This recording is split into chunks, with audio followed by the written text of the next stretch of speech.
ที่ว่าดาราสุขเดอร์หรือสุขเจริญศิลป์นั่นเองโดยเป็นใจวันนี้กับการที่ว่าการถ่ายโฟโต้ชูตในการโปรโมทเพราะว่าสุขเองมีเตรียมตัวที่จะเปิดห้องเสื้อ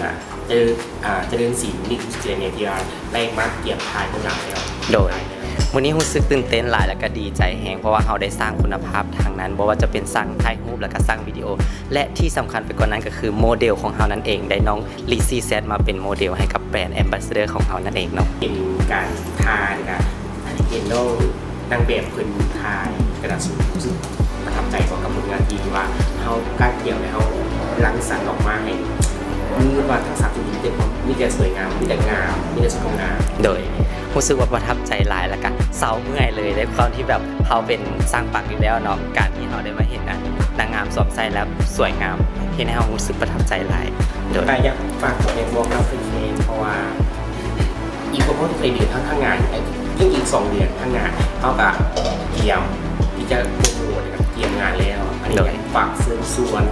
แฟนๆสวยติดตามโดยฝากแฟนๆทุกคนเด้อที่แบบจะมางานของเขาจะจัดขึ้นในวันที่1 เดือน 6นี้เนาะสามารถมาร่วมมาจอยงานของเขาได้เนาะสำหรับใครที่มีแผนที่จะลงประกวดนางงามไวๆนี้เนาะก็คือสามารถติดต่อเข้าหาสุขได้เลยเนาะซึ่งสุขสามารถ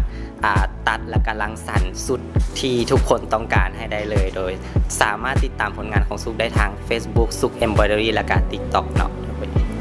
โอเคเข้าใจบ๊ายบายดาวโฮมอสังหาริมทรัพย์ห้องเสื้อไมสไตล์เมนโฟลเดอร์คำเผาสั่งได้